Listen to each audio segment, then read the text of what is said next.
Hello students, हमारे YouTube channel DG classes में आप सभी का स्वागत है। क्लास 12th फिजिक्स की सेकंड बुक ऑप्टिक्स प्रकाश की को आज हम शुरू करने जा रहे हैं। व्हाट इज लाइट, प्रकाश, प्रकाश की प्रॉपर्टी, प्रकाश की प्रकृति किस प्रकार की होती है उसके बारे में जानेंगे।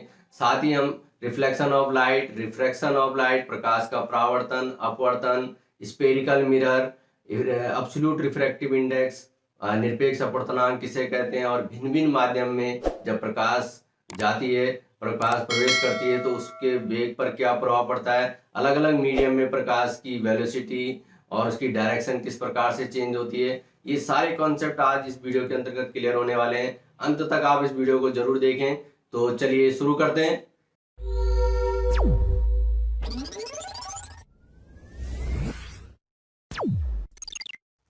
तो चलिए स्टूडेंट जाने प्रकाश की ऑप्टिक्स के बारे में। प्रकाश की भौतिकी की वह शाखा है जो प्रकाश के गुणों एवं व्यवहार का अध्ययन करती है, अर्थात जो हमारे लाइट है, प्रकाश है, उसके नेचर और प्रॉपर्टी के बारे में बताती है।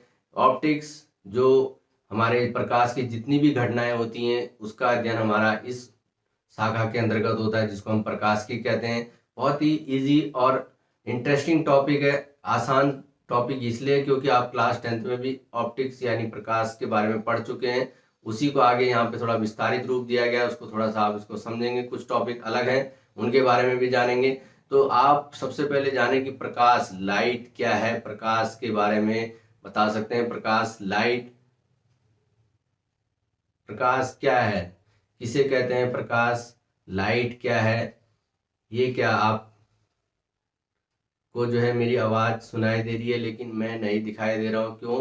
क्योंकि कुछ समय के लिए जो है लाइट बंद हो गई थी। प्रकाश जो है यहाँ पे जो बल्ब लगा है, लाइट जल रही है, वो बंद हो गया था, लेकिन पुनः आपको दिखाई दे रहा है। किस क्या कारण हो सकता है? जब हम देखें, हम जाने कि जो अंधेरे कमरे में हमें वस्तुएं नहीं दिखाई देती हैं, जबकि जैसी हम मोमबत्ती उस कमरे में जलाते हैं या लाइट को जलाते हैं तो हमें जो है क्या होती है, वस्तुएं दिखाई देने लग जाती है। तो हम सीधे सीधे कह सकते हैं कि जो बल्ब या मोमबत्ती की जो विकिरण है वो जो है जब किसी वस्तु पर गिरती है और उस वस्तु पर गिरने के कारण वहां से परावर्तित होकर हमारी आंखों तक पहुंचती है, तब हमें वस्तुएं दिखाई देती है। तो हमारा जो आंखों में रेटिना है उसको संवेदित करता है।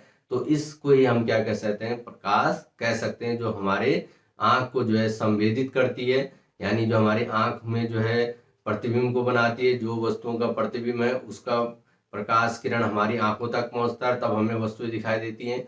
जैसे कुछ समय के लिए लाइट बंद हुई तो आपको मैं नहीं दिखाई दिया, लेकिन जैसी लाइट जली तो आपको मैं दिखाई देने लगा। मेरी जो प्रकाश किरण थी वो आप तक पहुंचनी शुरू हुई। तो प्रत्येक वस्तु तभी हमें दिखाई देती है जब हमारी वस्तुओं से जो प्रकाश परावर्तित होकर हमारी आंखों तक पहुंचता है, उससे टकराकर हमारी आंखों तक पहुंचता है, तो हमारी आंखों को संवेदित करता है। तो उसी को हम क्या कहते हैं, प्रकाश कहते हैं। यद्यपि हम कह सकते हैं कि जो प्रकाश होता है, प्रकाश हमें दिखता नहीं है, केवल क्या करता है, वस्तुओं को दिखाता है। ये प्रकाश जो है क्या होता है, इनविजिबल होता है। आप जाने विजिबल और इनविजिबल दृश्य होता है प्रकाश। प्रकाश हमें जो है क्या नहीं होता, दिखाई नहीं देता। दिखाई देता प्रकाश, दिखाई दे रहा है किसी को प्रकाश? आप कह रहे होंगे बल्ब से तो प्रकाश दिखाई दे रहा है, मोमबत्ती से प्रकाश दिखाई दे रहा है। प्रकाश दिखाई नहीं दे रहा है हमें, जो है उसका जो बल्ब है, बल्ब जो चमक रहा है उस जो है बल्ब हमें दिखाई दे रहा है चमकते हुए, और जो बीच में से जो लाइट हम तक पड़ रही है, प्रकाश हम तक पड़ रहा है, वो हमें दिखाई नहीं दे रहा। तो हम कह सकते हैं कि जो प्रकाश होता है वो क्या है, हमें जो है वस्तुओं को दिखाता है, ना कि। तो हमें जो प्रकाश जो है सिर्फ जो है दो ही चीज इसमें जो है विजिबल होते हैं। जो एक तो स्रोत, जो हमारा स्रोत है जैसे बल्ब हो गया, मोमबत्ती हो गया, वो विजिबल होता है। और दूसरा हमारे पास जो वस्तु है जिस पर प्रकाश पड़ता है तो वो वस्तु हमें दिखाई देती है। एक तो हमें स्रोत दिखाई देगा, दूसरा हमारा वस्तु दिखाई देती है। उसका मार्ग में जो प्रकाश आ रहा है वो प्रकाश हमें नहीं दिखाई देता। तो हम कह सकते हैं कि जो है प्रकाश क्या करता है, वस्तुओं को दिखाता है, ना कि स्वयं दिखता है। तो प्रकाश के बारे में आप जानेंगे। लाइट जो हमारे पास होती है, प्रकाश एक प्रकार की जो विकिरण है। हम कह सकते हैं कि प्रकाश क्या है, एक प्रकार की विकिरण ऊर्जा है जो विद्युत चुम्बकीय तरंगों के रूप में चलती है। और इसकी तरंग दैर्ध्य जो होती है 3900 एंगस्ट्रॉम से लेके 7800 एंगस्ट्रॉम यानी 7800 एंगस्ट्रॉम तक होती है। 1 एंगस्ट्रॉम बराबर आप जानते हैं 10⁻10 मीटर होता है। इसको हम नैनोमीटर में भी जान लें तो 390 नैनोमीटर से लेके 7,780 नैनोमीटर तक इसकी तरंग दैर्ध्य होती है। 1 नैनोमीटर बराबर 10⁻⁹ मीटर होती है। 10⁻⁹ मीटर यानी 1 नैनोमीटर में भी जो है तरंग दैर्ध्य को, वेव लेंथ को हम दिखाते हैं 1 नैनोमीटर बराबर 10 एंगस्ट्रॉम के बराबर होता है, तो जो कि 3,900 एंगस्ट्रॉम से लेके 7,800 एंगस्ट्रॉम। कुछ बुक्स में जो है आप देखेंगे 4,000 एंगस्ट्रॉम से 8,000 एंगस्ट्रॉम भी लिखा हुआ है। तो यहाँ पर भी हम जो इसको मान लेते हैं कि जो हमारे पास 3,900 एंगस्ट्रॉम से लेकर 7,800 एंगस्ट्रॉम तक उसकी तरंग दैर्ध्य होती है, वेव लेंथ होती है, वो हमारे पास जो है क्या कहलाती है, विद्युत चुंबकीय तरंगों के रूप में हम चलती है, हम कहते हैं। और जिसकी तरंग दैर्ध्य 3,900 एंगस्ट्रॉम से लेकर 7,800 एंगस्ट्रॉम तक होती है। और प्रकाश की चाल निर्वात में हमें पता है कि निर्वात यानी जहाँ पे वैक्यूम, जिसको हम जो है क्या कहते हैं, वायु रहित, यानी वायु नहीं होगी, तो उसमें प्रकाश की चाल कितनी होती है, 3 × 10⁸ मीटर पर सेकंड। ये सभी जानते हैं निर्वात में प्रकाश की चाल 3 × 10⁸ मीटर पर सेकंड होती है। और प्रकाश विद्युत चुंबकीय तरंगों के रूप में चलता है। विद्युत चुंबकीय तरंगे आपने पढ़ी हैं। इलेक्ट्रोमैग्नेटिक वेव किसे कहते हैं, इलेक्ट्रोमैग्नेटिक स्पेक्ट्रम, जैसे यहाँ पे दिखाया गया है इलेक्ट्रोमैग्नेटिक स्पेक्ट्रम, जिसमें हमारे पास बढ़ते हुए तरंग दैर्ध्य के रूप में हमने दिखाया है। गामा रेज हो गई, एक्स रेज हो गई, अल्ट्रा वायलेट रेज, यहाँ पे इंफ्रारेड वेव हो गई, और हमारे पास जो है माइक्रोवेव होती है और रेडियो वेव होती है बढ़ते हुए क्रम में। बीच वाला एरिया में आप देख रहे होंगे जो हमारे पास इंफ्रारेड यानी अवरक्त तरंगे, और अल्ट्रा वायलेट रेज यानी जो है अल्ट्रा वायलेट रेज, जिसको हम जो है अवरक्त पराबैंगनी तरंगे कहते हैं। तो पराबैंगनी तरंगे और अवरक्त तरंगों के बीच का जो एरिया है, वहां पर आप देख रहे होंगे ये जो है यहाँ पर से जो यहाँ दिखा रखा है, ये जो हमारा होता है विजिबल एरिया होता है, जिसको हम विजिबल दृश्य तरंगे कहते हैं। जिनमें हमारे पास दिखा रखा है 3,900 एंगस्ट्रॉम से यानी 390 से लेके जो है 780 नैनोमीटर तक। यहाँ पे वेवलेंथ जो है नैनोमीटर में दिखा रखी है। और ये प्रकाश हमें दिखाई देता है विब ग्वायर, जैसे आपने पढ़ा है विब ग्वायर 7 रंगों का मेल, जिसको हम वर्ण विक्षेपण में हमने पढ़ा है कि जो है 7 रंग हमारे प्रकाश में होते हैं, जो दृश्य प्रकाश होता है, जिसमें विब ग्वायर हमारा विब ग्वायर से हमारे पास वायलेट, इंडिगो, ब्लू, जी से ग्रीन, वाई से येलो, ओ से ऑरेंज, आर से रेड। तो ये 7 रंग हमें जो है उस दृश्य प्रकाश में दिखाई देते हैं। इस प्रकार का स्पेक्ट्रम हमारा विद्युत चुंबकीय तरंगों का स्पेक्ट्रम कहलाता है। और ये रेज के बारे में हम जान चुके हैं कि जो एक्स रेज होती हैं क्या काम आती है, गामा रेज हो गई, अल्ट्रासोनिक जो हमारे पास अल्ट्रा वायलेट रेज हो गई, जो जिसको हम पराबैंगनी किरणें कहते हैं, जो हमारी हानिकारक किरणें होती हैं। तो सूर्य के प्रकाश में दृश्य प्रकाश के साथ साथ ये किरणें भी उत्सर्जित होती हैं, जो हमारी गामा रेज हो गई, एक्स रेज हो गई, रेडियो तरंगे हो गई। तो ये रेज के स्पेक्ट्रम में हमारे पास जो दृश्य प्रकाश होता है, जिसकी तरंग दैर्ध्य जो है 3,900 एंगस्ट्रॉम से लेके 7,800 एंगस्ट्रॉम तक होती है, ये हमारा क्या कहलाता है, दृश्य प्रकाश कहलाता है। तो यहाँ पे हम जो है प्रकाश की परिभाषा के बारे में समझे।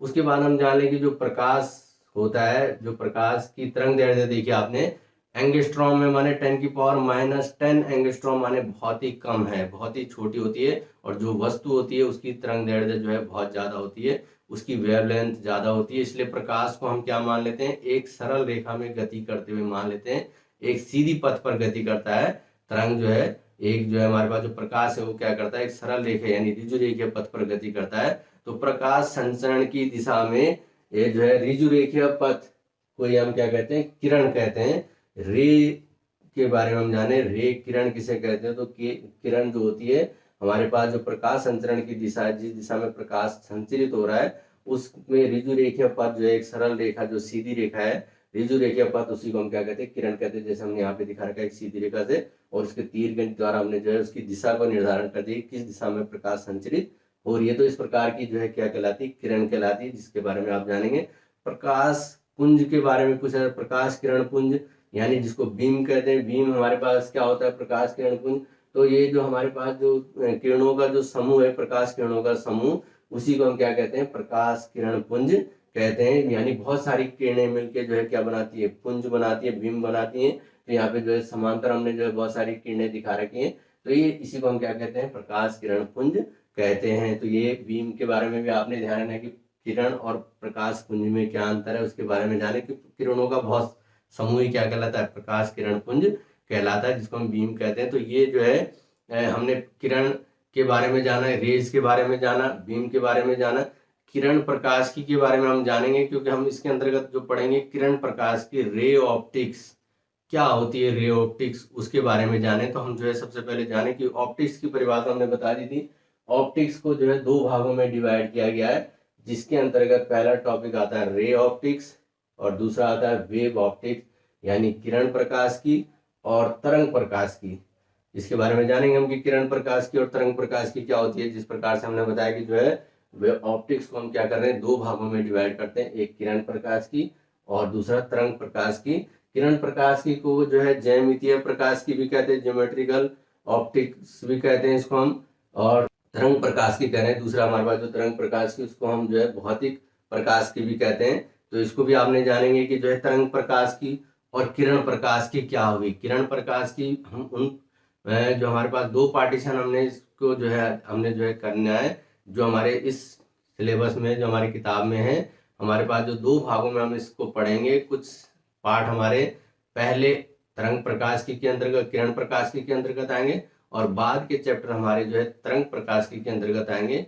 किरण प्रकाश की हम किसे कहते हैं उसके बारे में हम समझ लेंगे। किरण प्रकाश की का वह भाग है जो प्रकाश को किरण के रूप में मानकर उसी गति का अध्ययन किया जाता है, इसलिए इसे क्या कहा जाता है, किरण प्रकाश की कहा जाता है। तो इसमें हम मानेंगे जो किरण प्रकाश की अभी तक आपने पढ़ा है, जो परावर्तन के नियम प्रकाश आ रहा है सीधी रेखा के द्वारा, वहां पे हमने सीधी रेखा दिखा दी तो उसको हम किरण कहते हैं। तो वहां पे जो है प्रकाश का परावर्तन हो गया, अपवर्तन हो गया। तो इसके अंतर्गत हम जो है दर्पण के द्वारा प्रकाश का परावर्तन हो गया, पूर्ण आंतरिक परावर्तन हो गया, लेंस और प्रिज्मों के द्वारा अपवर्तन हो गया। प्रकाशिक उपकरणों का जो है अध्ययन हम इसके अंतर्गत करेंगे। जो हमारे प्रकाशिक उपकरण होते हैं, सूक्ष्मदर्शी, दूरदर्शी, जिनके द्वारा नजदीक की वस्तुएं, दूर की वस्तुएं स्पष्ट दिखाई देती हैं, उन जितनी भी प्रकाश से संबंधित उपकरण है वो हमारे जो है ऑप्टिक्स के अंतर्गत हम उसका अध्ययन करते हैं, और वो किरण प्रकाश के अंतर्गत आता है, जिसमें चाहे परावर्तन हो जाए चाहे अपवर्तन हो जाए।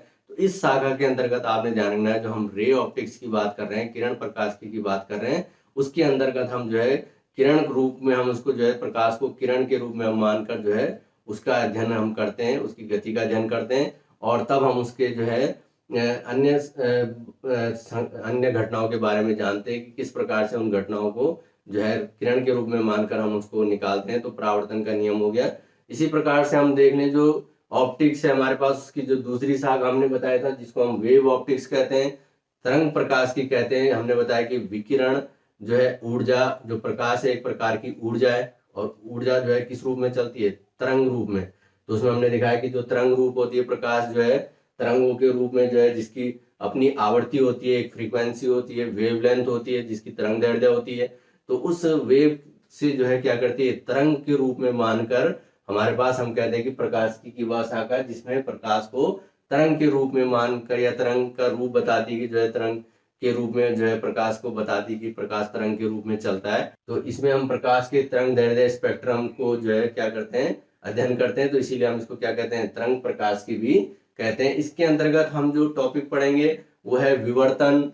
जैसे यहाँ पे हमने दिखा विवर्तन, इसके अंतर्गत हम विवर्तन, ध्रुवण और व्यतिकरण, तो इसके अंतर्गत जो हम अध्ययन करते हैं, इस शाखा के अंतर्गत हम जो पाठ पढ़ते हैं उसमें विवर्तन के बारे में पढ़ेंगे, व्यतिकरण के बारे में पढ़ेंगे और ध्रुवण के बारे में पढ़ेंगे, पोलराइजेशन जिसको हम कहते हैं, इंटरफ्रेंस, डिफ्रैक्शन और पोलराइजेशन क्या होता है, ध्रुवण क्या होता है, उसके बारे में जानेंगे।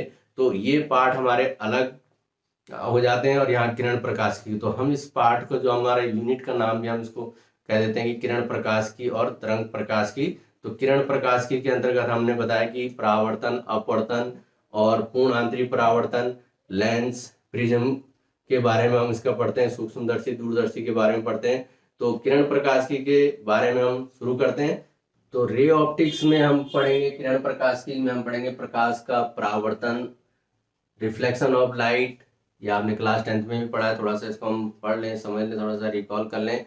प्रकाश का परावर्तन हम समझ लें, रिफ्लेक्शन ऑफ लाइट, जब प्रकाश किसी पॉलिशदार या चिकने धरातल या तल पर पड़ता है तो वह उसी माध्यम में लौट आता है। इस घटना को प्रकाश का परावर्तन कहते हैं। जब प्रकाश किसी पॉलिशदार यानी जो है पॉलिश की होती है हमारे पास। हमने जैसे बताया था दर्पण, दर्पण के बारे में आप जानते हैं जिसको मिरर कहते हैं। तो मिरर एक प्रकार का शीशा जिसपे क्या होता है एक तरफ से पॉलिश कर दी जाती है, चांदी की जो है कलाई यानी कलाई उस पर जो पॉलिश कर दी जाती है तो वो जो है दर्पण बन जाता है।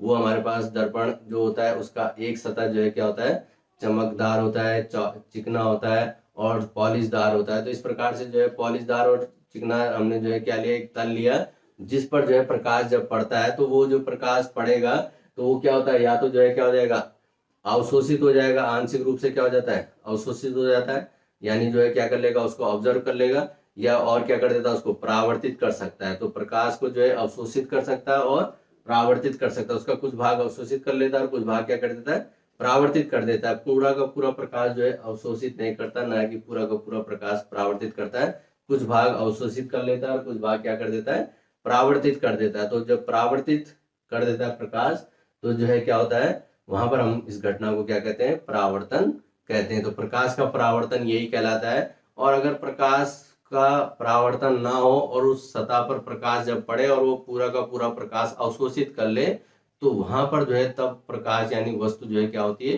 काली दिखाई देती है। जैसे ये श्यामपट दिखाई दे रहा है जिसको ब्लैक बोर्ड हम कहते हैं, ब्लैक बोर्ड का काला दिखाई देना वो पूरा का पूरा प्रकाश क्या कर लेता है अवशोषित कर लेता है। जैसे ब्लैक होल के बारे में आपने पढ़ा है तो वो वहां पर प्रकाश का पूरा क्या हो जाता है अवशोषित हो जाता है। तो प्रकाश जो है तब वस्तु हमें कैसे दिखाई देती काली दिखाई देती है। लेकिन प्रकाश का परावर्तन हम पढ़ रहे हैं तो प्रकाश क्या होता है पूर्ण रूप से अवशोषित ना होकर कुछ भाग उसका क्या हो जाता है परावर्तित हो जाता है। तो उसी को हम प्रकाश का जो है परावर्तन कहते हैं। तो परावर्तन के नियम हम देख लें, लॉज ऑफ रिफ्लेक्शन। ये टॉपिक थोड़ा सा हम पढ़ लेंगे क्योंकि आपने 10th में भी पढ़े हैं, थोड़ा सा इसको हम क्लियर कर लें और थोड़ा आगे जाके थोड़ा सा हमें कुछ फायदा इसके बारे में मिलेगा। क्योंकि आगे हमारे पास ये टॉपिक कुछ बोर्ड से हट गए हैं। न्यू सिलेबस जो हमारे पास अभी कोविड-19 के अंतर्गत जो सिलेबस चेंज होके आया है उसमें रिफ्रैक्शन ऑफ लाइट है, प्रकाश का अपवर्तन है। कुछ टॉपिक हमारे बोर्ड एग्जाम से हट गए हैं और कुछ टॉपिक हैं, लेकिन कॉन्सेप्ट को समझना जरूरी है। उसका लिंक एक दूसरे के साथ होता है, उसको हम थोड़ा सा समझ लें और तब आगे हम उसको बढ़े तो आसान होगा हमें इस पार्ट को समझना। क्योंकि आपने थोड़ा 10th लेवल में इसको पढ़ा है। प्रकाश का परावर्तन, परावर्तन के नियम सभी जानते हैं, 2 नियम थे प्रकाश के परावर्तन के। तो यहाँ पे आप देख रहे होंगे जो हमने परावर्तक तल MM डैश दिखा रखा है। तो ये MM डैश पर एक बिंदु B है, B से अभिलंब हमने जो है यानी 90 अंश का कोण बनाती हुई एक रेखा हमारे पास जो BN है तल के लंबवत है, ये हमने जिसको हम अभिलंब नॉर्मल कहते हैं। और अभिलंब से जो है कुछ कोण बनाती हुई एक किरण जो आपतित किरण AB है वो देख रहे होंगे, किरण आई आपतित किरण और आपतन बिंदु B पर टकराई और उसके बाद कुछ भाग अवशोषित होकर कुछ देख रहे होंगे क्या हो गया परावर्तित हो गया, कुछ कोण बनाती हुई अभिलंब से परावर्तित हो जाती है BC डायरेक्शन में। तो यहाँ पर हमने बताया था जो आपतित किरण है और इधर वाली किरण को हम परावर्तित किरण कहते हैं, इंसिडेंट रे और रिफ्लेक्टेड रे। और इन दोनों के बीच इंसिडेंट रे और नॉर्मल के बीच का जो कोण है उसको हम आपतन कोण कहते हैं, जिसको हम आई से प्रदर्शित करते हैं कोण आई। और नॉर्मल और रिफ्लेक्टेड रेज के बीच के कोण को हम परावर्तित कोण कहते हैं। तो यहाँ पर हमारे पास आपतन कोण आई और परावर्तन कोण को हम R से प्रदर्शित करते हैं। तो इसमें हमारे पास जो 2 नियम थे सभी जानते हैं कि जो पहला नियम था कि जो आपतन कोण और परावर्तन कोण आपस में क्या होते हैं बराबर होते हैं। तो जो पहला कोण है कोण I बराबर कोण R, जिस कोण से प्रकाश जो है अभिलंब पर आती है उसी कोण से जो है क्या हो जाती है परावर्तित हो जाती है। ये गोलीय दर्पण के लिए भी नियम लागू होता है। किसी बिंदु पर गोलीय दर्पण के बारे में भी हम जानेंगे, वहां पर भी अगर किसी बिंदु पर प्रकाश किरण आपतित हो रही है और वहां से जो परावर्तित हो रही है तो परावर्तन कोण और आपतन कोण वहां पर हमेशा क्या होते हैं बराबर होते हैं, कोण I बराबर कोण R होता है। ये हमारे लॉज ऑफ रिफ्लेक्शन है यानी पहला नियम है। सेकंड नियम हम देख लें कि जो आपतित किरण और परावर्तित किरण और आपतन बिंदु पर अभिलंब। तो जो हमने बताया था कि जो आपतन जो हमारे पास हमने बताया आपतित किरण जो आ रही थी आपतित किरण और परावर्तित किरण और आपतन बिंदु पर अभिलंब तीनों एक ही तल में होते हैं। यानी अगर हमने बोर्ड पर हमने इनको दिखा रखा है, अगर बोर्ड पर हम इस डायग्राम को दिखाए तो बोर्ड पर ये तीनों जो है क्या होते हैं एक ही तल में होंगे, यानी एक ही प्लेन में ये तीनों चीजें होती हैं। तो ये हमारे पास सेकंड लॉ आता है लॉज ऑफ रिफ्लेक्शन का। तो ये 2 नियम आपने पढ़े हैं पहले भी, परावर्तन के नियम। उसके बाद हम देख लें जो दर्पण होते हैं हमारे पास, दर्पण भी जो है दो प्रकार के समतल दर्पण होते हैं और गोलीय दर्पण होते हैं। तो समतल दर्पण जो हमारे घरों में आपने देखा है, सुबह सुबह हम स्कूल जाने से पहले जो तैयार होते हैं, उस पर कंघी वगैरह बाल वगैरह बनाने के लिए शीशे के सामने हम आते हैं, तो हमारा किस प्रकार का दर्पण होता है, समतल दर्पण होता है। लेकिन कुछ दर्पण हमारे इस तरीके से होते हैं जो जिनको हम स्पेरिकल मिरर कह रहे हैं, गोलीय दर्पण होते हैं, वो अलग अलग जगह पे जो है उनका इस्तेमाल किया जाता है, उनका प्रयोग किया जाता है। उनके बारे में हम जानेंगे कि स्पेरिकल मिरर क्या होते हैं, गोलीय दर्पण बनाए किस प्रकार से जाते हैं। समतल दर्पण तो हमने बताया कि समतल पे जो है क्या कर दिया जाता है, उसके एक तल पे पॉलिश कर दी जाती है और तब वो एक उसका तल कैसा होता है, समतल होता है। स्पेरिकल में, गोलीय दर्पण में हमारे पास क्या होता है, गोलीय दर्पण में हम जाने और जैसे आप यहाँ पे देखें गोलीय दर्पण के बारे में हम समझें। यहाँ पे हमने एक गोला दिखा रखा है, एक खोखला गोला है, स्पेरिकल सेल है, स्पेरिकल। इसको जो है हम क्या करें, एक खोखले गोले को अगर हम इसको जो है काट लें, तो यानी ये जो है एक पारदर्शी खोखला गोला है, पारदर्शी यानी कांच का खोखला गोला है। उसको अगर हम एक भाग को काट लें और काटने पर हमें जो ये भाग प्राप्त हो रहा है, देख रहे होंगे ये पार्ट हमें प्राप्त हो गया। इसमें जो है दो तल होंगे, एक भीतरी तल और एक बाहरी तल। तो भीतरी यानी अंदर वाला तल और बाहर वाला तल, एक उभार वाला तल हो जाएगा, उभार माने उभरा हुआ तल, और एक दबा हुआ तल। दो बातें हम इसमें बोल सकते हैं, दबा हुआ तल और उभरा हुआ तल। उभरा हुआ तल माने उठा हुआ तल होगा, और दबा हुआ तल यानी दबा हुआ तल, यानी अंदर की तरफ जो है गहरा वाला भाग जो है क्या कहलाएगा, दबा हुआ तल होगा। तो इसमें हम जो है जब हम इसमें कलाई कर दें यानी पॉलिश कर दें, इसके तल पर पॉलिश कर दें और एक तल हमारा परावर्तक तल हो जाए, तो अब परावर्तक तल हम किसे बनाना चाहते हैं उसके हिसाब से देखें। हम पॉलिश में जो है इस गोलीय भाग पर दो प्रकार से कर सकते हैं, या तो दबे हुए भाग में करेंगे या तो उभरे हुए भाग में करेंगे। समझ रहे हैं बात को? आप जो है अगर दबे हुए भाग में पॉलिश कर देंगे तो परावर्तक तल उभरा हुआ भाग हो जाएगा, और अगर हम उभरे हुए तल में पॉलिश कर देंगे तो हमारा दबा हुआ भाग परावर्तक तल हो जाएगा। तो उसके हिसाब से हमारे जो गोलीय दर्पण होते हैं दो प्रकार के होते हैं, कॉनकेव मिरर और कॉन्वेक्स मिरर, जिसको हम अवतल दर्पण और उत्तल दर्पण कहते हैं। तो अवतल दर्पण क्या होते हैं और उत्तल दर्पण क्या होते हैं, उसके बारे में हम जाने कि अवतल दर्पण में क्या होता है।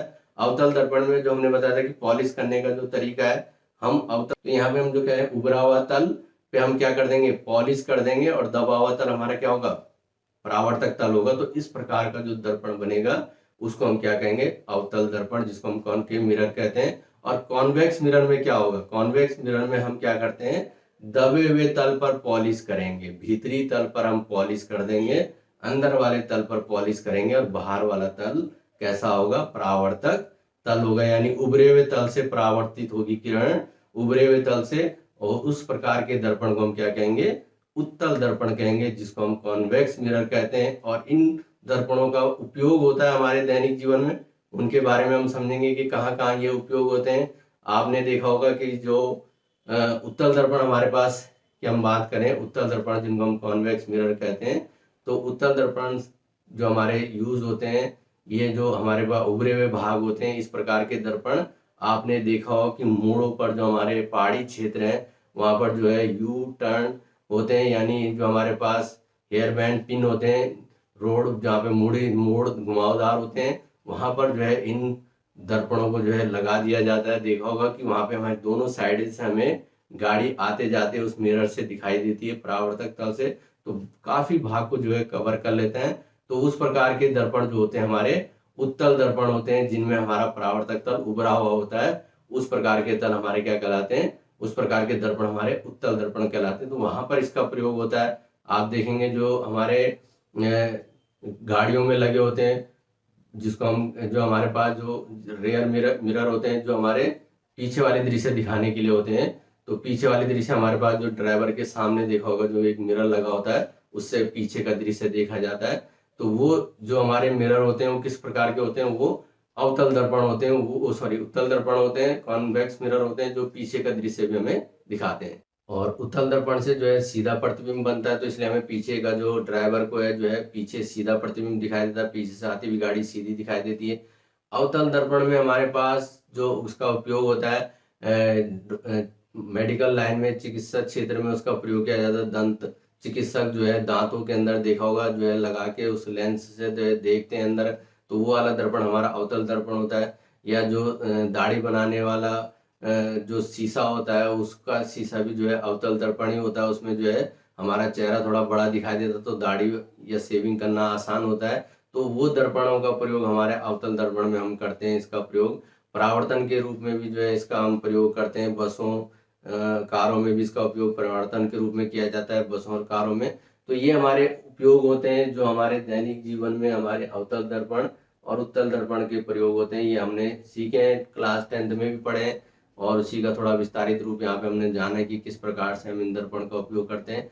दूसरा जो हमारा टॉपिक आता है रिफ्रैक्शन ऑफ लाइट के बारे में जाने। प्रकाश का अपवर्तन, प्रकाश का अपवर्तन कहाँ पर होगा इसके बारे में हम जाने। प्रकाश का अपवर्तन, परावर्तन के बारे में आपने पढ़ा, प्रकाश के अपवर्तन के बारे में हम जाने कि प्रकाश का अपवर्तन क्या होता है। तो हम कह सकते हैं जो प्रकाश एक माध्यम से दूसरे माध्यम में प्रवेश करता है, तो दूसरे माध्यम में जाने पर प्रकाश का वेग और दिशा बदल जाती है। इस घटना को प्रकाश का अपवर्तन कहते हैं। रिफ्रैक्शन ऑफ लाइट, प्रकाश जब एक माध्यम से, माध्यम आप समझेंगे मीडियम, मीडियम हमारे पास कुछ भी हो सकता है। प्रकाश हमारा जो है एयर में आता है, वायु में आता है, प्रकाश जो है पानी में भी जा सकता है, केरोसिन हो गया, हमारे पास लिक्विड मीडियम होता है, ग्लास हो गया, ग्लास जो पारदर्शी माध्यम होते हैं, पारदर्शी माध्यम में जो है प्रकाश हमारा जो है क्या कर सकता है, उसमें प्रवेश कर सकता है। तो प्रकाश एक माध्यम से दूसरे माध्यम में यानी वायु से ग्लास में जाए, या वायु से जो है यानी एयर से वाटर में जाए, एक मीडियम से दूसरे मीडियम में जाने पर प्रकाश का वेग और दिशा बदल जाती है। इस पॉइंट को आप समझेंगे। इसी घटना को हम क्या कहते हैं, रिफ्रैक्शन ऑफ लाइट यानी प्रकाश का अपवर्तन कहते हैं। प्रकाश एक माध्यम से दूसरे माध्यम में जाने पर उसका वेग, प्रत्येक मीडियम में जो है प्रकाश की हमने बताया चाल क्या होती है, अलग अलग होती है। निर्वात में हमने बताया 3 × 10⁸ मीटर पर सेकंड होती है निर्वात में प्रकाश की चाल। आपको ध्यान रखना है कि जो है हम जो है अगर पूछे पानी में, वाटर में जो है प्रकाश की चाल लगभग प्रकाश की चाल 2.25 × 10⁸ मीटर पर सेकंड होती है। और हमारे पास अगर हम ग्लास की बात करें, कांच में प्रकाश की चाल और कम हो जाती है, 2 × 10⁸ मीटर पर सेकंड होती है। तो आप देख रहे होंगे अलग अलग मीडियम में जाने पर प्रकाश का वेग जो है बदल जा रहा है। यानी निर्वात में तो जो है 3 × 10⁸ मीटर पर सेकंड है। वायु में भी इतनी होती है, थोड़ा 3 से कम होती है, लगभग 3 के बराबर ही। तो 3 × 10⁸ मीटर पर सेकंड हम उसको लेते हैं। तो वायु में प्रकाश की चाल भी 3 × मीटर पर सेकंड होती है। और पानी में जो हमने बताया 2.25 यानी वाटर में जो है 2.25 × 10⁸ मीटर पर सेकंड होती है। इसको आपने ध्यान रखना है। और जो है कांच में, ग्लास में उसकी जो वेलोसिटी होती है, उसकी स्पीड होती है, वो होती है 2 × 10⁸ मीटर पर सेकंड। तो यहाँ पे आप देखें जो हमने बताया कि निर्वात में यानी वायु में जो 3 × 10⁸ मीटर पर सेकंड से प्रकाश आ रहा है, तो 3 × 10⁸ यानी 3 के पीछे जो है 8 जीरो आप लगा लें, तो 3 के पीछे 8 जीरो मीटर पर सेकंड, यानी 8 जीरो में से अगर हम 3 जीरो कम कर लें तो 3 के पीछे 5 जीरो हो जाएंगे, किलोमीटर पर सेकंड। 3 जीरो को हम किलोमीटर में लिख सकते हैं, 1 किलोमीटर में 1000 मीटर होते हैं, तो 3 लाख किलोमीटर पर सेकंड। इसको आप समझे, 3 के पीछे जीरो यानी 3 लाख किलोमीटर पर सेकंड। एक सेकंड में जो है प्रकाश 3 लाख किलोमीटर दूरी तय कर लेता है। आप समझ ले एक सेकंड कितना कम समय, आके पलक झपकते जो है 3 लाख किलोमीटर यानी एक सेकंड में 3 लाख किलोमीटर दूरी तय कर लेता है। इतनी स्पीड से जो है प्रकाश जो है गति करता है। और प्रकाश की जो है अलग अलग माध्यम में जो है प्रकाश की चाल अलग अलग होती है। 2 गुणा या 2 हमने बताया जो पानी में इसकी प्रकाश की चाल है। तो प्रकाश जो है अलग माध्यम में जाने पर उसकी जो है क्या हो जाती है, जो है चाल बदल जाती है, उसकी स्पीड बदल जाती है, साथ में उसकी दिशा भी बदल जाती है। उसके बारे में हम जानेंगे क्यों बदलती है दिशा। तो यहाँ पे हम कहेंगे जो प्रकाश का अपवर्तन हमने बताया, इसकी घटना, प्रकाश के अपवर्तन की घटना हमने पढ़ी। तो प्रकाश के अपवर्तन के बारे में हम देखें कि जो है एक यहाँ पे कांच पट्टिका दिखाई गई, ग्लास स्लैब दिखाया गया, जिसमें हमने लेजर बीम डाला और वो जो है इसकी पार्श्व पृष्ठ से जैसी टकराया, उसकी साइड से टकराया, तो वो जो है क्या हो जाएगी, थोड़ा सा मुड़ गई, वहां से अपने पथ से विचलित हो जाती है, यानी उसकी दिशा, डायरेक्शन चेंज हो गई, जो हमने बताया था इसकी परिभाषा के बारे में। तो जो है मीडियम भी चेंज हो गया, क्योंकि मीडियम क्या होता है, ऊपर एयर है और ग्लास में जो है प्रवेश कर रही है, यानी जो है मीडियम अब दूसरा ग्लास हो गया, कांच हो गया, तो उसमें प्रवेश करने पर क्या होगा, उसकी दिशा भी बदल जाएगी, वेग भी बदल जाएगी। तो इसलिए जो है वो डायरेक्शन चेंज हुई। फिर देख रहे होंगे दूसरी तरफ बाहर निकलते समय फिर ग्लास से एयर में आ रही है, फिर मीडियम चेंज हो रहा है, फिर जो है क्या हो जा रहा है, उसकी डायरेक्शन फिर से चेंज हो जा रही है। तो यहाँ पे आप देख होंगे ये घटना जो हमारी क्या होती है, अपवर्तन के बारे में बताती है, प्रकाश पुंज। तो यहाँ पे हम देख रहे हैं यहाँ पर हम देखें जो हमने इसमें दूसरे डायग्राम में यहाँ पे हम देखें कि जो है यहाँ पर जो कांच पट्टिका हमने दिखा रखी है जिसको हम ग्लास स्लैब कह रहे हैं। तो ग्लास स्लैब पर यहाँ पर हम जो प्रकाश आ रहा था वहां पर हमने क्या खींच लिया, अभिलंब खींच लिए। दोनों तरफ देख रहे होंगे 2 अभिलंब हमने यहाँ पे खींचे। इन अभिलंब पर जो है ये जो किरण आ रही है इस अभिलंब यानी जो है आपतित, जहां पर हम जो क्या कर रहे हैं आपतन बिंदु कह रहे हैं, तो आपतन बिंदु पर जो ये किरण जो है पड़ रही है यानी जहां पर जो प्रवेश कर रही है जिस एक मीडियम से दूसरे मीडियम पर जहां पर वो प्रवेश करती है, तो वो जो किरण आ रही है वो हमारी क्या कहलाएगी, आपतित किरण कहलाएगी। तो आपतित किरण अभिलंब पर आ रही है और जो है उस पृष्ठ से जहां पर से वो दूसरे माध्यम में प्रवेश करती है, यहाँ पर माध्यम एयर से अब ग्लास में प्रवेश कर रही है, तो वहां से क्या हो रही है देख रहे होंगे आप जो है थोड़ा सा जो है नॉर्मल यानी जो है बेंट हो गई, मुड़ जाती है अभिलंब की ओर। आप देखेंगे टूवर्ड्स द नॉर्मल, किस तरह मुड़ गई हो, अभिलंब की ओर मुड़ जाती है। तो यहाँ पर आप देखेंगे अभिलंब की ओर मुड़ गई। इसके बारे में हम जानेंगे कि क्यों हुआ इस तरीके से, और अपने मार्ग से क्या हो गई, विचलित हो गई, यानी जो है जिसको हम डेविएशन कहते हैं। जो वहां पर जो है डेविएशन हो गया यानी जो है अपने मार्ग से विचलित हुई, इसकी डायरेक्शन चेंज हो गई एयर से ग्लास में जाने पर। और जैसे ही देखेंगे हमारे पास ये वाली जो किरण है ये क्या कहलाएगी, अब अपवर्तित किरण। इस किरण को हम कहेंगे अपवर्तित किरण। और अपवर्तित किरण फिर जो है जैसे ग्लास से अब जैसे एयर में आएगी फिर उसकी डायरेक्शन देखोगे चेंज हो जा रही है, फिर जो है उसका मीडियम चेंज हो गया तो जो है उसकी डायरेक्शन भी चेंज हो जाएगी। तो यहाँ पर हमने देखा कि ये वाला कोण हमारा जो है क्या कहलाएगा, आपतन कोण, जिसको हम आई से प्रदर्शित करते हैं। और ये वाला कोण हमारा अपवर्तन कोण कहलाएगा। यहाँ पे हम परावर्तन नहीं कहेंगे क्योंकि प्रकाश किरण क्या हो जा रही है, प्रवेश कर जा रही है दूसरे माध्यम में, तो वो किरण अपवर्तित किरण हो जाएगी। और उसके बीच का जो कोण है अभिलंब के साथ नॉर्मल के साथ, उस कोण को हम क्या नाम देंगे, अपवर्तन कोण। तो यहाँ पे कोण आई जो है हमारे पास आपतन कोण है, कोण आर जो है हमारे पास अपवर्तन कोण है। तो ये आपतन कोण और अपवर्तन कोण यहाँ पे आप देख रहे हैं। तो यहाँ पे हम देखें कि जो आपतन कोण, तो हमारे पास जो परावर्तन के नियम आते हैं वहां पर जो है 2-3 नियम हमने बताया परावर्तन के, सॉरी जो है। तो यहाँ पर जो हमारे पास अपवर्तन के नियम हम देख लें, प्रकाश के अपवर्तन के नियम, लॉ ऑफ रिफ्रैक्शन। प्रकाश के अपवर्तन के 3 नियम है। पहला नियम उसमें यही है कि आपतित किरण, अपवर्तित किरण तथा अभिलंब तीनों एक ही तल में होते हैं। तीनों का तल जैसे हमने परावर्तन के नियम में पढ़ा था वैसे यहाँ पर जो है आपतित किरण, जो किरण आ रही है और जो दूसरे माध्यम में प्रवेश कर गई अपवर्तित किरण, और अभिलंब तीनों क्या होते हैं, एक ही तल में स्थित होते हैं। ये हमारा पहला नियम है अपवर्तन का। दूसरा नियम हम देख लें तो हम कह दें, दूसरा नियम हम देख लें, एक निश्चित तरंग दैर्ध्य के लिए हम एक कहें, एक वर्णी प्रकाश के लिए एक निश्चित तरंग दैर्ध्य के लिए आपतन कोण की ज्या तथा अपवर्तित कोण की ज्या का अनुपात नियत रहता है। यानी आपतन कोण हमारा आई था, उसकी ज्या यानी साइन को हम ज्या कहते हैं, तो आपतन कोण की ज्या यानी साइन आई, और अपवर्तित कोण की ज्या यानी साइन आर का अनुपात यानी साइन आई अपॉन साइन आर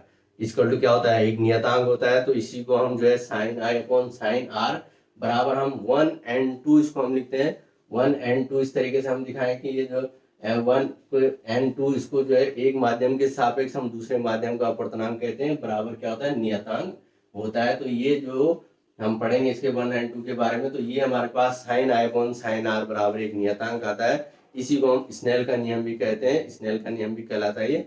तो यहाँ पे साइन आई अपॉन साइन आर बराबर 1n2 इसके आप समझेंगे 1 एक मीडियम है, 2 सेकंड मीडियम है हमारे पास, दूसरा माध्यम। एक माध्यम को हमने 1 से दिखाया, दूसरे माध्यम को हमने 2 से दिखाया। अगर हमारे पास एक माध्यम ए हो, अगर हम जैसे एयर मीडियम को हम एयर दिखाएं, जैसे हमने यहाँ पे दिखाया था कि एयर से ग्लास में जा रहा है, तो वहां पे मीडियम एक ए हो जाएगा, दूसरा ग्लास को हम जी दिखा ले तो उसका अपवर्तनांक ANG। इस तरीके से भी हम उसको दिखाते हैं ANG यानी वायु के सापेक्ष कांच का अपवर्तनांक, यानी ग्लास का जो अपवर्तनांक हो जाएगा ANG। तो A1N2 को हम लिखते हैं N2 upon N1, N2 upon N1, यानी N1 जो है हमारे पास पहले माध्यम का निरपेक्ष अपवर्तनांक हो जाएगा। निर्वात के सापेक्ष पहले माध्यम का अपवर्तनांक होता है, पहले माध्यम का अपवर्तनांक N1, और दूसरे माध्यम निर्वात के सापेक्ष दूसरे माध्यम का अपवर्तनांक N2 से हम उसको दिखाते हैं। तो N1 और N2 हमारे पास एक माध्यम यानी निर्वात के सापेक्ष जैसे कांच का अपवर्तनांक। तो ये आपने थोड़ा सा इसको ध्यान में रखना, जो कांच का अपवर्तनांक होता है वो हमारे पास होता है 3/2 जिसको हम ANG भी लिखते हैं, ANG कह लो, या जो है उसको हमारे पास N भी हम कहते हैं, सिंपल में N भी हम उसको दिखा देते हो। तो N का मान यानी जो कांच का अपर्तनांक होता है वो 3/2 होता है। 3/2 को कहीं पे क्वेश्चन में 1.5 भी दिया होता है। तो 3/2 आपने ध्यान रखना है कि जो कांच का अपर्तनांक होता है। इसी प्रकार से पानी का जो अपर्तनांक होता है यानी N जो मान होता है, इसको जो हमारे पास जो N2 हमने बताया, इसको हम रिफ्रैक्टिव इंडेक्स कहते हैं। और ये हमारा एब्सोल्यूट रिफ्रैक्टिव इंडेक्स कहलाता है। जो निर्वात के सापेक्ष जो हम उसका अपर्तनांक निकालते हैं उसको हम क्या कहते हैं, एब्सोल्यूट रिफ्रैक्टिव इंडेक्स कहते हैं। यानी जिसको हम निरपेक्ष अपर्तनांक हम नाम दे रहे हैं उसको निरपेक्ष अपर्तनांक। तो वो निर्वात के सापेक्ष हम निकालते हैं। तो N2/N1 इसको हमने 1N2 कहना है, ये ध्यान रखना है, यानी ANG। तो कांच का अपर्तनांक मैंने बताया 1.5 होता है। पानी का अपर्तनांक 4/3 आपको ध्यान रखना 4/3 यानी 1.33 भी हम कहते हैं। तो कांच का अपर्तनांक इस तरीके से होता है। हीरे का अलग अलग जो है पारदर्शी माध्यम का अपर्तनांक अलग होता है। वो आपको क्वेश्चन में दिया भी होगा। जैसे हीरे का 2 पॉइंट होता है, लगभग इतना अपर्तनांक होता है। तो वहां पे अलग अलग माध्यम में अलग अलग अपर्तनांक होता है पारदर्शी माध्यम में। तो यहाँ पे आपने ध्यान रखना है कि जो ये क्या कहलाता है, हमारा अपर्तनांक कहलाता है। तीसरा नियम इसमें हम देख लें, अपवर्तित किरण की आवर्ती और रंग आपतित किरण के समान ही रहता है, लेकिन उसका वेग बदल जाता है। यानी एक माध्यम से दूसरे माध्यम में जाने पर उसकी आवर्ती नहीं बदलेगी, फ्रीक्वेंसी नहीं बदलती, इसको याद रखना, आपने ध्यान रखना है। लेकिन उसका जो वेग है, उसकी स्पीड जो है क्या हो जाएगी, बदल जाएगी। ग्लास में हमने बताया उसकी स्पीड अलग होगी। एक मीडियम से दूसरे मीडियम में जाने पर प्रकाश की जो लाइट की स्पीड होती है वो क्या हो जाती है, चेंज हो जाती है। वेलोसिटी जो है, वेग जो है उसका चेंज हो जाता है। तो v का मान जो है बदल जाता है। तो यहाँ पर हम कहें जो मीडियम है हमारे पास, यहाँ पे आप ध्यान रखेंगे मीडियम हमारे पास या तो सघन माध्यम होता है या विरल माध्यम होता है। विरल जिसको हम जो है रेयर मीडियम कहते हैं, और दूसरा डेंस मीडियम होता है। रेयर मीडियम और डेंस मीडियम आप समझ रहे होंगे। रेयर मीडियम हमारा जो विरल माध्यम होगा, डेंस यानी सघन माध्यम होगा। तो यहाँ पर आप देखेंगे एयर हमारी जो होती है क्या होती है, एयर हमारी विरल माध्यम होता है और कांच हमारा सघन माध्यम होता है। तो यहाँ पे आपने ध्यान रखना है कि जो है मीडियम अलग अलग होता है। ग्लास सघन माध्यम होगा हमारे पास जो है, ग्लास हमारा सघन माध्यम हो गया, वायु हमारा जो है विरल माध्यम हो गया। इसी प्रकार से हम देखेंगे कांच। तो मीडियम हमारे पास को हमें ध्यान रखना है कि किसका मीडियम जो है, कौन सा माध्यम विरल है, एक सापेक्ष दूसरे माध्यम किस प्रकार से होगा। वायु के सापेक्ष कांच जो है, अगर हम वायु और कांच की बात करें, जैसे हमारे पास एयर और ग्लास हमने दिखा रखा था, ग्लास स्लैब हमने दिखाई थी। एयर हमारा विरल माध्यम हो जाएगा, एयर हमारा विरल माध्यम हो जाएगा। ऊपर वाली जो मीडियम है एयर है हमारे पास, कांच हमारा सघन माध्यम हो जाएगा जिसको हम डेंस मीडियम कह रहे हैं। और फिर दोबारा एयर जो हमारी क्या हो जाएगी, विरल माध्यम हो जाएगी। तो यहाँ पे आप देखेंगे कि जो है यहाँ पर जो प्रकाश आपतित किरण जब अभिलंब पे पड़ी, जहाँ पर जो है एक माध्यम से दूसरे माध्यम में प्रवेश कर रही थी, तो वहां से देख रहे होंगे क्या हो रही है, वो सीधे जाने के बजाय कुछ मुड़ गई नॉर्मल की, टुवर्ड्स द नॉर्मल, यानी अभिलंब की ओर झुक जाती है। तो वो किस कारण से झुकती है, वहां पर हम देखेंगे कि जो हमने बताया कि यहाँ पर स्नेल का नियम हम देख लें। तो यहाँ पे हम कहेंगे कि यदि प्रकाश किरण जो है विरल माध्यम से सघन माध्यम में प्रवेश करती है, तो वहां पे हमारे पास जो विरल माध्यम से सघन माध्यम में प्रवेश करती है, तो यहाँ पे हमने बताया था कि जो एयर का जो अपवर्तनांक होता है वो क्या होता है, कम होता है, और जो कांच का अपवर्तनांक होता है वो ज्यादा होता है। N2 is greater then N1। तो यहाँ पे हमारे पास जो N2 होगा, N2 का अपवर्तनांक हमारे पास मैंने बताया 1.5 होता है।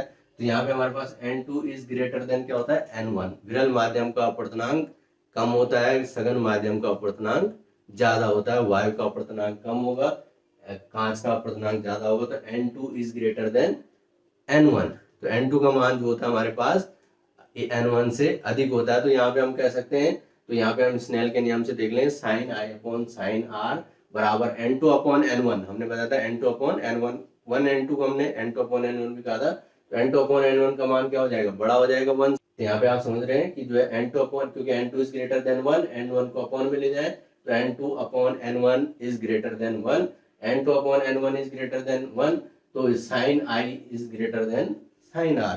साइन आई का मान जो है साइन आर से बड़ा होगा। सो जो है, सो दैट क्या हो जाएगा, sine angle i equal to, angle i is greater than angle R. तो आई का मान जो होगा आर से अधिक होगा। समझ पा रहे हैं आप? कोण आई का मान आर से अधिक होगा तो हम क्या कह सकते हैं सीधे, जब विरल माध्यम से सघन माध्यम में जाएगी प्रकाश किरण, कांच विरल से वायु से कांच में जब जा रही थी तो आर का मान कम हो जाता है आई से, यानी हम कह रहे हैं आई का मान आर से अधिक होगा तो हम कह सकते हैं आर का मान कम हो जाएगा। तो आप देख रहे जो हमने बताया था शीर्षाभिमुख कोण, आप जानते हैं शीर्षाभिमुख कोण बराबर होते हैं। अगर ये प्रकाश किरण सीधे जा रही होती तो यहाँ पर ये कोण आई होता तो ये वाला कोण भी क्या होता, आई होता। लेकिन यहाँ पर देख रहे होंगे ये कोण थोड़ा सा झुक गया तो ये कोण आर हो गया, तो ये जो है आई से थोड़ा कम हो गया। आई से आर का मान कम है तो हम कहेंगे टुवर्ड्स द नॉर्मल, यानी जो है अभिलंब की ओर झुक जाती है। तो हम क्या कहेंगे, अपवर्तित किरण अभिलंब की ओर झुक जाती है जब विरल माध्यम से सघन माध्यम में प्रकाश किरण प्रवेश करती है। इस चीज को आप समझ रहे होंगे। आर का मान जो है कम हो जाएगा, ये जो सीधा जो एंगल कोण बन रहा है इसको हम डेविएशन कहते हैं। यहाँ पे विचलन हो जाता है, अपने मार्ग से विचलित हो गया तो ये डेल्टा से हम इसको दिखाते हैं। तो डेल्टा बराबर आप देख लें, डेल्टा बराबर ये कोण हमारे पास आई था, ये वाला कोण हमारे पास नीचे आर हो गया, ये कोण डेल्टा है। तो डेल्टा बराबर आप देख लोगे ये जो कोण डेल्टा बराबर जो बचेगा वो कोण कितना बच जाएगा, डेल्टा बराबर हमारे पास बच रहा है आई माइनस आर। आप समझ रहे हैं, डेल्टा हमारा कितना कोण बचेगा, टोटल कोण आई था उसमें से ये आर कोण हटा देंगे तो ये हमारा डेविएशन आ जाएगा, विचलन कोण, जिसको हम डेल्टा बराबर क्या कह सकते हैं, आई माइनस आर कह सकते हैं। तो इस प्रकार से आप समझेंगे। दूसरा इसमें हम देखेंगे जब प्रकाश सघन माध्यम से विरल माध्यम में प्रवेश करता है, जब प्रकाश सघन माध्यम से विरल माध्यम में प्रवेश करेगा, जैसे कांच से अब किसमें आ रहा है, एयर में आ रहा है, कांच से एयर में आएगा तो सघन माध्यम से विरल माध्यम में प्रवेश करेगा, तब क्या हो जाएगा, N2 is less then N1, N2 का मान कम हो जाएगा N1 से। ठीक है, यहाँ पे आप क्या कहेंगे, जब हमारे पास सघन माध्यम से विरल माध्यम में प्रवेश कर रहा होगा तो अपवर्तनांक हमारे पास जो है N2 का मान क्या हो जाएगा, N1 से कम हो जाएगा। अब की बार N1 अपवर्तनांक ये कांच हो जाएगा, N2 का अपवर्तनांक हमारा वायु वाला हो जाएगा, N2 का मान क्या है, N1 से कम हो जाएगा। N2 का मान N1 से कम होगा तो N2 upon N1 is less than 1। तब स्नेल के नियम से देख लें, साइन आई अपॉन साइन आर बराबर N2 upon N is less than 1, 1 से कम हो जाएगा साइन आई अपॉन साइन आर का मान। तो साइन आई को यहाँ ले जाए तो 1 से इंटू कर ले तो sine i is less than sine R, sine i is less than sine R, तो इसलिए आई इज लेस देन क्या हो जाएगा, आर, आई का मान क्या हो जाएगा, आर से कम हो जाएगा। तो आई का मान आर से कम हो जाएगा, या हम कह सकते हैं उल्टा, आर का मान आई से अधिक हो जाएगा, आर का मान आई से अधिक हो जाएगा। देख रहे हैं कांच से, यानी जब कांच से हवा में जा रहा है तो आई का मान आप देखें ये वाला कोण अब हमारे पास आई हो जाएगा, ये वाला कोण आपतित किरण हो जाएगी और ये वाली किरण अब की बार जो है अपवर्तित किरण हो जाएगी जो बाहर निकल रही है। तो ये कोण आई है और ये वाला कोण आर है, और ये देख रहे होंगे ये डेविएशन हमने दिखा रखा है, डैश डैश डैश करके देख रहे हैं, तो ये डेविएशन हमने इसमें दिखा रखा। तो यहाँ पर इस बार देख होंगे आर का, यहाँ पे हम डेल्टा का मान देख लें तो आर माइनस आई, क्या कहेंगे हम, आर में से आई को घटा लें तो ये हमारे पास जो डेविएशन इसका अब की बार आएगा वो आर माइनस आई आएगा।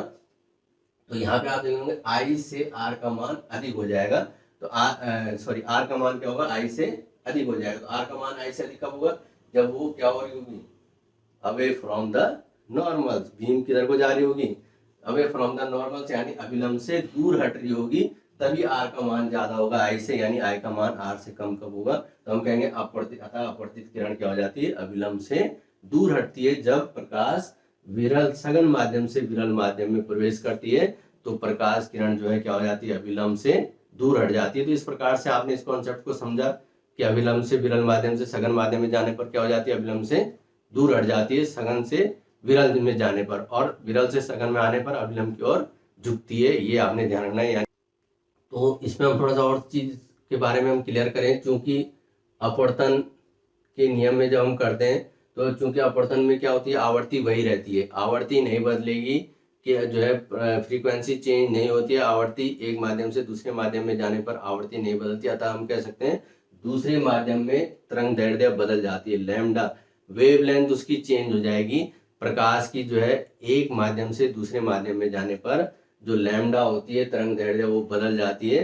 तो वो किस प्रकार से बदलेगी, उसमें हम समझे कि यहाँ पे हमने बताया था जो अपवर्तनांक होता है n, इसका जो मान होता है निर्वात में प्रकाश की चाल बटे में जो होता है माध्यम में प्रकाश की चाल। तो n बराबर हम लिखेंगे निर्वात में प्रकाश की चाल अपॉन मीडियम में प्रकाश की चाल, यानी किसी माध्यम में, निर्वात में अगर प्रकाश की चाल 3 गुणा या 10⁸ मीटर हम जानते हैं, उसको हम c से रिप्रेजेंट करते हैं। तो n बराबर हम क्या लिख सकते हैं, c अपॉन v, n बराबर c अपॉन वी एन यानी अपवर्तनांक हो जाएगा, c जो है निर्वात में प्रकाश की चाल हो जाएगी और v उस माध्यम में प्रकाश की चाल हो जाएगी। v जो है हमारा मीडियम होता है। तो यहाँ पे आपने ध्यान रखना कि जो है n बराबर क्या हो जाएगा, c अपॉन वी। स्नेल के नियम से हम देख लें, साइन आई अपॉन साइन आर बराबर हमने बताया था n2 अपॉन n1, जिसको हमने 1n2 कहा था, उसका मान क्या होता है, नियतांक होता है।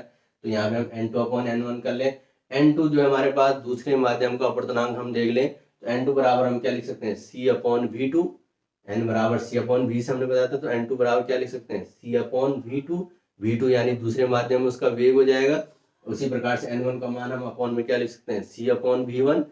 c जो है प्रकाश निर्वात में प्रकाश की चाल है, v1 पहले माध्यम में प्रकाश की चाल हो जाएगी।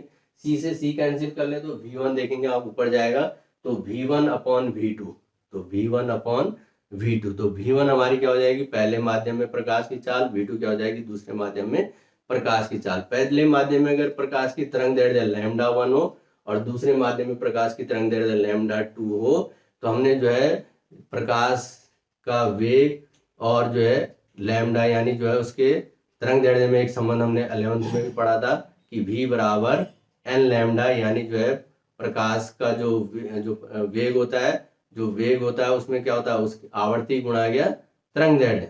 हमने पढ़ा था कि जो है आवर्ती गुणा गया तरंग दैर्ध्य, तो v बराबर न्यू लैम्डा हम इसको कह सकते हैं, v बराबर न्यू लैम्डा, न्यू जो हमारे आवर्ती होती है फ्रीक्वेंसी, तो वहां पे हमने n लैम्डा पढ़ा था 11th में, आवर्ती को हम न्यू से भी दिखाते हैं। तो v बराबर न्यू लैम्डा, अगर हम v1 बराबर न्यू लैम्डा 1 कर लें, v2 बराबर न्यू लैम्डा 2, आवर्ती नहीं बदलेगी, दोनों चीजों में क्या नहीं बदलती है, आवर्ती नहीं बदलती एक माध्यम से दूसरे माध्यम में जाने पर। तो new lambda 1 upon new lambda 2, आवर्ती से आवर्ती कैंसिल हो जाएगी, तो v1 अपॉन v2 बराबर क्या बचेगा, λ1 अपॉन λ2 बराबर नियतांक।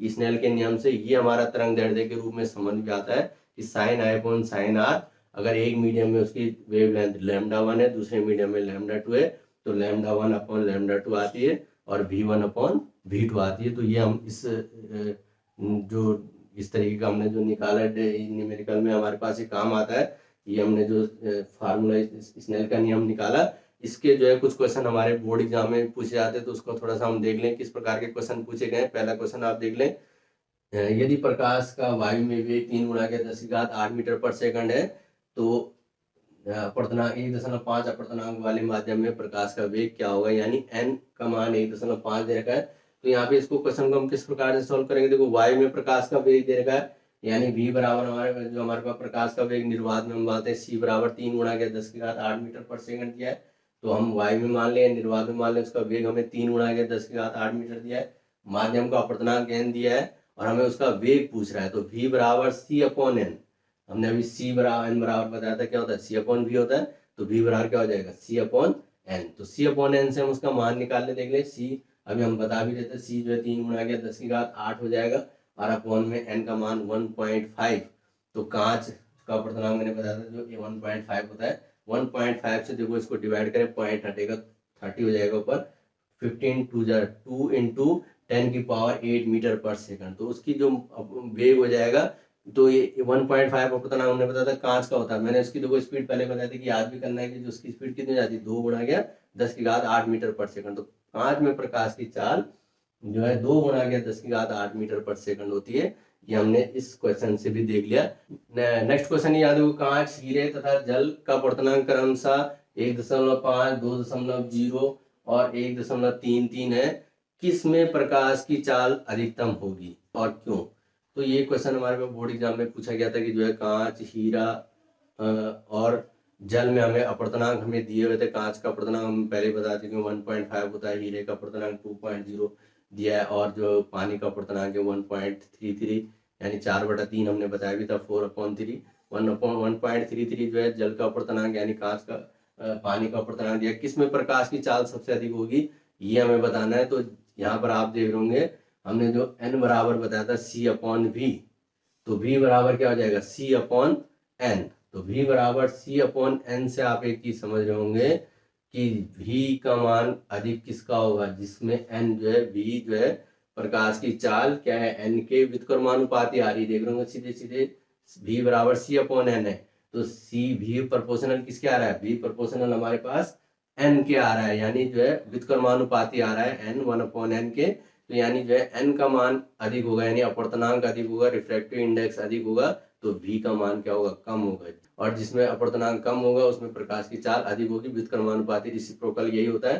तो यहाँ पे देख लें किसका अपवर्तनांक कम है, सबसे कम अपवर्तनांक 1.33 वो किसका है, पानी का। तो पानी का अपवर्तनांक कम है, इसलिए वाटर में जो है प्रकाश की चाल क्या होती है, अधिक होती है। तो इस प्रकार से तो आज के वीडियो में आपने प्रकाश की के बारे में जाना, प्रकाश के बारे में जाना, प्रकाश का परावर्तन, अपवर्तन, रिफ्रैक्टिव इंडेक्स, अपवर्तनांक का, एक माध्यम में जाने पर दूसरे माध्यम में प्रकाश का वेग क्यों बदल जाता है, क्या उसकी दिशा, कैसे दिशा बदल जाती है, एक माध्यम से दूसरे माध्यम में जाने पर प्रकाश का वेग बदल जाता है, दिशा भी बदल जाती है, आवृत्ति नहीं बदलती, केवल तरंगदैर्घ्य उसकी क्या हो जाती है, बदल जाती है।